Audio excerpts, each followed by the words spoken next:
Hi friends, ಇವತ್ತು ನಾನು ನನ್ನ ಹೇರ್ ಜರ್ನಿ ಬಗ್ಗೆ ಹೇಳ್ತಾ ಇದ್ದೀನಿ. ನೀವು ನೋಡ್ಬೋದು ಈ ಫೋಟೋದಲ್ಲಿ ನಂದು ಹೇರ್ ಯಾವ ಥರ ಇದೆ ಅಂತ. ಇದು ನಂದು 4 ಮಂತಲ್ಲಿ ಬೆಳೆದಿರೋದು. ಆ್ಯಕ್ಚುಲಿ 1 ಮಂತ್ ಅಂತೆಲ್ಲ ಸುಳ್ಳು ಹೇಳೋಕ್ಕಾಗಲ್ಲ. ನಂಗೆ 4 ತಿಂಗಳು ನಂತರ ಇಷ್ಟುದ್ದ ಬಂದಿದೆ. ಬಟ್ ಹೇರ್ ತುಂಬ ಉದುರುತ್ತಿತ್ತು. ನೀವು ನೋಡ್ಬೋದು ಇಲ್ಲಿ ಯಾವ ರೀತಿ ಉದ್ರಿ ಹೋಗಿದೆ ಅಂತಂದ್ಬಿಟ್ಟು. ಬಟ್ ಇದಕ್ಕೆ ನಾನು ಏನು ಮಾಡಿದೆ ಅನ್ನೋದು ನಿಮ್ಮ ಹತ್ರ ಜೆನ್ಯೂನಾಗಿ ಶೇರ್ ಮಾಡ್ಕೋತಾ ಇದ್ದೀನಿ.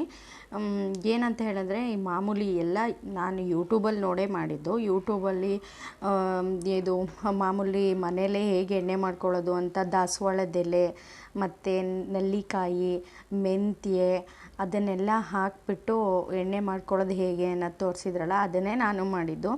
ಬಟ್ ಇದರಲ್ಲಿ ಒಂದು ಗುಡ್ ನ್ಯೂಸು, ಒಂದು ಬ್ಯಾಡ್ ನ್ಯೂಸು. ಒಂದು ಗುಡ್ ನ್ಯೂಸ್ ಏನಂದರೆ, 4 ತಿಂಗಳಲ್ಲಿ ನನ್ನ ಕೂದಲು ತುಂಬ ಚೆನ್ನಾಗಿ ಬೆಳೀತು.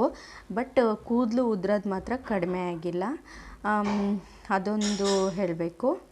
ನಾನು 1 ಲೀಟ್ರು ಕೊಬ್ಬರಿ ಎಣ್ಣೆಯಲ್ಲಿ ಇದನ್ನು ಮಾಡ್ಕೊಂಡಿದ್ದೆ.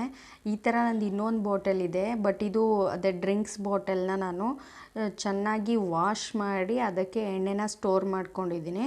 ನೀವು ನೋಡ್ಬೋದು ಎಷ್ಟು ಬೆಳೆದಿದೆ ಅಂತಂದ್ಬಿಟ್ಟು. ಇದು 4 ತಿಂಗಳಲ್ಲಿ ಬೆಳೆದಿರೋದು. ಈ ವಿಡಿಯೋ ಇಷ್ಟ ಆದರೆ ಲೈಕ್ ಮಾಡಿ, ಸಬ್ಸ್ಕ್ರೈಬ್ ಮಾಡಿ. Thank you.